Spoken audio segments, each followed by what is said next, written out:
تبارك وتعالى في كلامه المجيد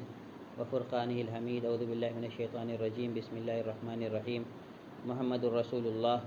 والذين معه أشداء على الكفار رحماء بينهم تراهم ركعا سجدا يبتغون فضلا من الله ورضوانا سيماهم في وجوههم من أثر السجود ذلك مثلهم في التوراة ومثلهم في الإنجيل كزرع أخرج شطأه فآزره فاستغلظ فاستوى على سوقه يعجب الزراء ليغيظ بهم الكفار وعد الله الذين آمنوا وعملوا الصالحات منهم مغفرة وأجرا عظيما. محترم ناظرین، اللہ کے رسول صلی اللہ علیہ وسلم جو اللہ کے آخری نبی اور رسول ہیں اور جن کی رسالت اور نبوت پر ہم ایمان لاتے ہیں، ان کی ذات کی معرفت کے بارے میں علم رکھنا ہر فرد پر واجب ہے، کیونکہ ایک رسول جو ہوتا ہے اللہ کی طرف سے مبعوث ہوتا ہے اور اللہ کے اس رسول کی اطاعت پر آپ اس رسول کے دی ہوئی خبر اور باتوں کی تصدیق، یہ سب آپ کی معرفت پر منحصر ہے۔ جب آپ رسول اللہ صلی اللہ علیہ وسلم کی شخصیت کو جانیں گے تو آپ ان کی معرفت کی بنا پر ان کی باتوں کی تصدیق کریں گے، اور دنیا و آخرت کی کامیابی صرف اور صرف رسولوں کے ذریعہ ہی ممکن ہے۔ آپ چاہیں کہ اللہ کی عبادت کے طریقے، اللہ کی ذات کی معرفت، اللہ کی صفات کی معرفت خود سے حاصل کر لیں۔ بہت سے فلسفیوں نے اور دیگر علوم کے ماہرین نے اللہ تبارک تعالیٰ کو اپنے عقل اور فلسفے کے ذریعے سے جاننا چاہا اور حیران ہو کر رہ گئے۔ تو اللہ کے اسماء و صفات اور غیب کی باتوں کا علم اور معرفت اور اللہ کی عبادت کے طریقے کو جاننا، یہ صرف اور صرف ایک رسول کے ذریعے ہی ممکن ہے۔ اللہ تبارک تعالیٰ نے جب آدم علیہ السلام کو اس روئے زمین پر خلیفہ یعنی اپنا نام لیوا اور اپنی عبادت اور ذکر کو بلند کرنے کے لیے بھیجا تھا، اور آدم اور ان کی اولاد جب تک توحید پر قائم رہی، ان کو کسی ارشاد اور رہنمائی کی ضرورت نہیں پڑی۔ اللہ کے سب منشا پر قائم تھے، اللہ کی عبادت کرتے، لیکن جب شیطان نے اپنی چال نوح علیہ السلام کی قوم پر چلی اور وہ اس میں کامیاب ہو گیا، تو اللہ تعالیٰ نے ان کے درمیان نوح علیہ السلام کو مبعوث فرمایا، اور پھر رسولوں کا سلسلہ چل پڑا، یہاں تک کہ ہمارے نبی محمد صلی اللہ علیہ وسلم پر آ کر ختم ہو گیا۔ اور یہ بھی ایمان کا ایک جز ہے کہ آپ یہ ایمان رکھیں کہ اللہ کے رسول صلی اللہ علیہ وسلم آخری نبی اور رسول ہیں۔ ان کے بعد جو بھی نبوت یا رسالت کا دعویٰ کرے گا اس کو جھوٹا شمار کیا جائے گا۔ اسی لیے آپ دیکھتے ہیں کہ اللہ کے رسول صلی اللہ علیہ وسلم کے زمانے سے لے کر اب تک جو بھی نبوت یا رسالت کا دعویٰ کرتا ہے اس کا جھوٹ سب پر واضح ہو جاتا ہے۔ علماء وقت اور مسلمان اس دور کے اس کو یہ ثابت کرنے میں کامیاب ہو جاتے ہیں کہ یہ جھوٹا نبی ہے اور اس پر اللہ کی کوئی وحی یا کوئی نبوت یا رسالت نہیں آئی ہے۔ ہم اللہ کے بھیجے ہوئے ہر نبی اور رسول پر ایمان رکھتے ہیں۔ ان کے متعلق جتنی معلومات قرآن و سنت سے ہمیں حاصل ہے ہم سب پر ایمان رکھتے ہیں، اور ان انبیاء اور رسول کے مابین کسی طرح کی کوئی تفریق یا امتیاز نہیں برتتے۔ آخری کتاب انجیل جو حضرت عیسیٰ ابن مریم علیہ السلام پر نازل ہوئی، اور ان کے متبعین کو خود حضرت عیسیٰ نے اس بات کی بشارت دی تھی کہ میرے بعد ایک نبی آئے گا جس کا نام یہ ہوگا، احمد ہوگا۔ تو ان لوگوں نے اللہ کے رسول صلی اللہ علیہ وسلم کی بعثت کے بعد ان پر ایمان لانے سے انکار کر دیا۔ انکار کی بہت سی وجوہات ہیں، جن میں سب سے واضح وجہ یہ ہے کہ اللہ کے رسول صلی اللہ علیہ وسلم سے جتنے بھی نبی آتے تھے ابراہیم علیہ السلام کی اولاد میں سے، وہ سب حضرت اسحاق کی نسل سے تھے، اور یہود اور نصارہ یہ سمجھتے تھے کہ ہم ہی دنیا میں اللہ کی سب سے پسندیدہ مخلوق اور سب سے پسندیدہ بندے ہیں۔ جب ان کی سرکشی اور زیادتیاں حد سے بڑھیں تو اللہ تبارک تعالیٰ نے ان کی سرکشی سے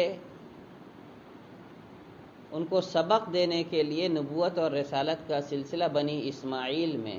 اللہ کے رسول صلی اللہ علیہ وسلم کی طرف پھیر دیا، اور کنعان سے یہ نبی اللہ کے رسول صلی اللہ علیہ وسلم مبعوث کیے گئے۔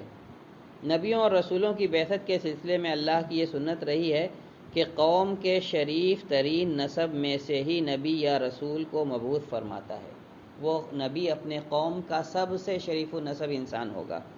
ہمارے نبی صلی اللہ علیہ وسلم بھی نسب کے اعتبار سے دنیا کے شریف ترین نسب میں سے ہیں، حتیٰ کہ آپ کے دشمن بھی اس کا اعتراف کرتے تھے۔ ابو سفیان سے جب ہرقل نے آپ صلی اللہ علیہ وسلم کے بارے میں پوچھا تو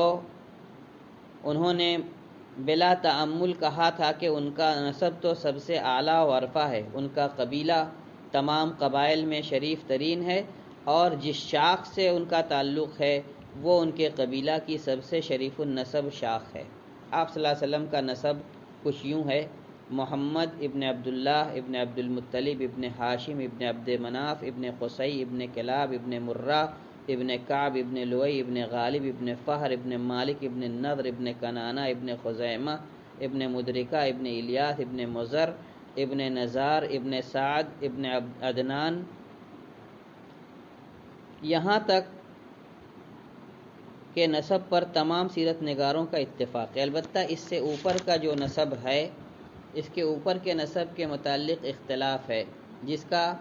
آپ کی ذات شریفہ پر کوئی اثر نہیں پڑتا۔ نبوت، آپ کی پیدائش اور پیدائش کے متعلق کچھ باتیں آگے ذکر کروں گا۔ آج آپ کے خاندانی پس منظر کے متعلق کچھ باتیں ہیں۔ پیدائش کے وقت دادا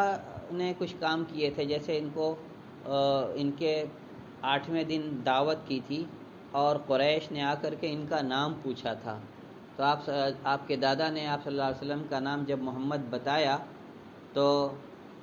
ان کے دادا عبد المطلب نے یہ کہا تھا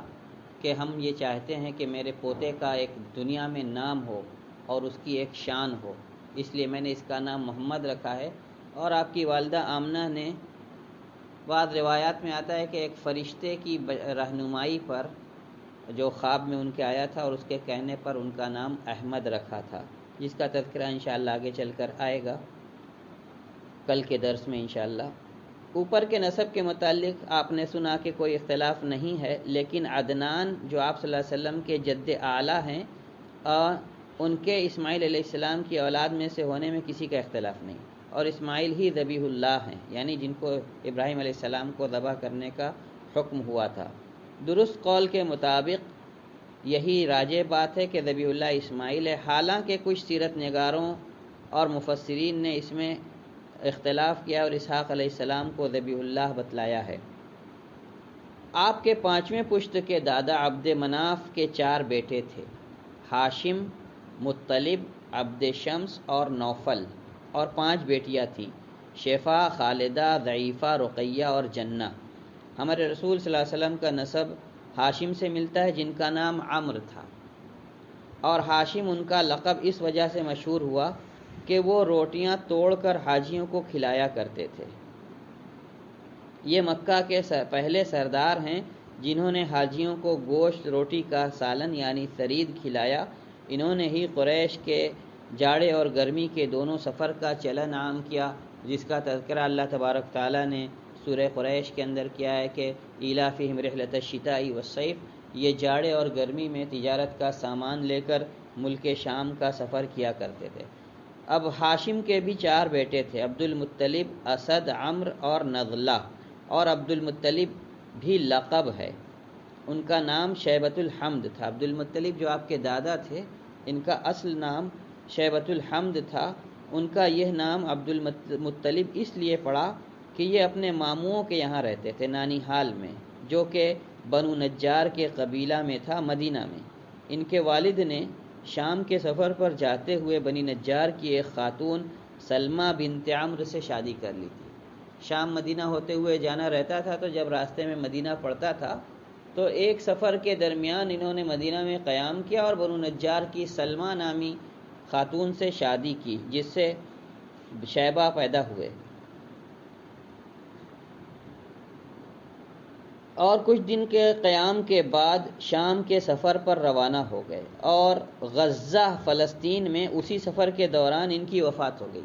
جس درمیان انہوں نے شادی کی اور کچھ دن مدینہ میں بنو نجار کے ہاں ٹھہرے اپنی اہلیہ کے ساتھ، جب آگے بڑھے تو فلسطین کا جو آج بھی مشہور شہر ہے غزہ، وہاں ان کی وفات ہو گئی۔ اور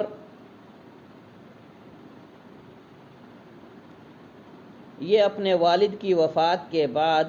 سن 497 عیسوی میں پیدا ہوئے اور نانیہال میں ہی پرورش پانے لگے۔ ہاشم کی وفات کے بعد مکہ کی سرداری مطلب کے ذمہ آ گئی، جو ہاشم کے بھائی ہیں اور عبد مناف کے بیٹے ہیں۔ تو جب ان کے ذمہ سرداری آ گئی تو یہ بڑے ہی شریف اور سخی و فیاض انسان تھے۔ جب شیبہ یعنی عبد المطلب، جن کا نام کہ عمرو ہے، بڑے ہوئے تو مطلب کو خبر ہوئی، یعنی ان کے چچا کو، کہ ان کا کوئی بھتیجا بھی ہے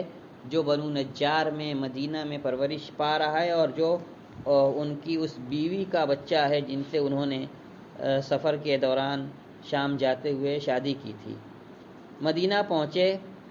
اور جب ان کی نگاہ عمرو یعنی عبد المطلب پر پڑی، یعنی جن کا نام اصل میں شیبۃ الحمد تھا،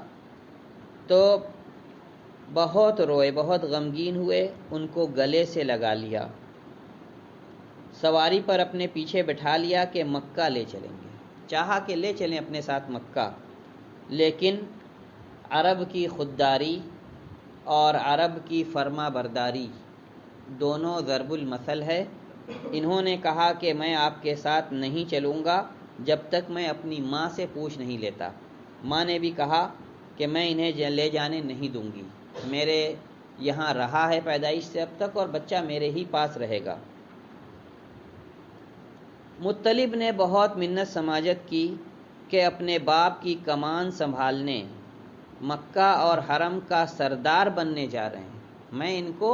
کسی معمولی حیثیت کے لیے نہیں لے جا رہا ہوں، بلکہ آگے چل کر ان کے ذمے مکہ کی سرداری اور اپنے والد کی ذمہ داریاں آنے والی ہیں۔ تو ان کی والدہ نے ان کو اجازت دے دی۔ مطلب ان کو سواری پر اپنے پیچھے بٹھا کر مکہ لائے۔ جب مکہ والوں نے دیکھا کہ مطلب گئے تو تھے مدینہ کی جانب اکیلے، لیکن ساتھ میں ایک بچہ لے کر کے آئے، اور اس زمانے میں غلامی کا چلن عام تھا، ہر ایک کے پاس غلام ہوا کرتے تھے، تو لوگوں نے یہ سمجھا کہ مطلب بھی کوئی غلام خرید لائے ہیں، تو سب لوگوں نے آواز لگانی شروع کر دی، عبد المطلب، عبد المطلب، یعنی مطلب کا غلام۔ تو اس طرح آپ صلی اللہ علیہ وسلم کے دادا کا نام لقب کے طور پر عبد المطلب پڑ گیا۔ مطلب نے ان کو ڈانٹا اور کہا کہ کیا کہتے ہو، میرے اپنے سگے بھتیجے کو تم میرا غلام بتاتے ہو؟ یہ میرے بھتیجے ہیں ہاشم کے بیٹے، انہی کے گھر میں ہاشم پلے بڑھے، مطلب کے گھر میں، اور جب مطلب کی یمن کے علاقے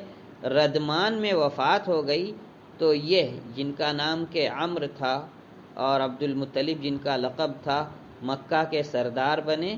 اور اپنے باپ دادا کے طریقے پر ہی مکہ کی سرداری کی۔ عبد المطلب کے یہاں اب عبداللہ کی پیدائش آپ سنیں گے، اور پھر عبداللہ کس طرح سے کس سیرت اور کردار کے حامل تھے، اور آمنہ کا کیا سلوک اور کیا رویہ تھا، اور ان دونوں کا آپس کا رشتہ، اور ان کے گھر میں محمد کی پیدائش صلی اللہ علیہ وسلم، اور پیدائش کے وقت کی جو علامات تھیں اور جو معجزات رونما ہوئے آپ کے پیدائش کے وقت،